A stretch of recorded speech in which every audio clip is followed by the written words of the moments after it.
శ్రీమాత్రే నమః. అన్నపూర్ణాష్టకం. శుక్లాంబరధరం విష్ణుం శశివర్ణం చతుర్భుజం ప్రసన్నవదనం ధ్యాయేత్ సర్వవిఘ్నోపశాంతయే. శ్రీమహాగణాధిపతయే నమః. శ్రీమహాసరస్వత్యై నమః. శ్రీగురుభ్యో నమః. హరి ఓం. మనము పూర్వము గణేశ పంచరత్న స్తోత్రము యొక్క తాత్పర్యము తెలుసుకున్నాము. ఇప్పుడు అన్నపూర్ణాష్టకమునందు ఉన్న 11 శ్లోకముల యొక్క తాత్పర్యము తెలుసుకుందాము. దానిలో భాగముగా మొదటి శ్లోకము.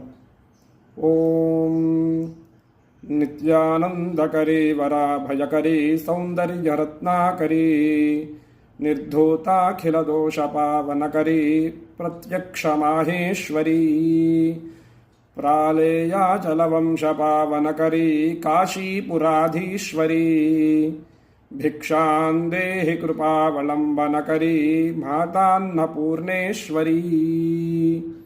నిత్యానందకరీ వరాభయకరీ, నిత్యము ఆనందము మొదలకు వరములను ప్రసాదించునదియు, సౌందర్యరత్నాకరీ సముద్రమంతటి సౌందర్యము కలదియును, నిర్ధూతాఖిల దోషపావనకరీ సకల దోషములను నివారించి మన మనస్సును పావనము చేయునదియును, ప్రత్యక్ష మాహేశ్వరీ లోకములకే తండ్రి అయిన పరమేశ్వరుని యొక్క అర్ధాంగియును, ప్రాళేయాచల వంశపావనకరీ హిమవంతుని యొక్క వంశమును పావనము చేసినదియును, కాశీపురాధీశ్వరీ కాశీనగరమునకు రాణియును అయినటువంటి భిక్షాందేహి కృపావలంబనకరీ మాతాన్నపూర్ణేశ్వరీ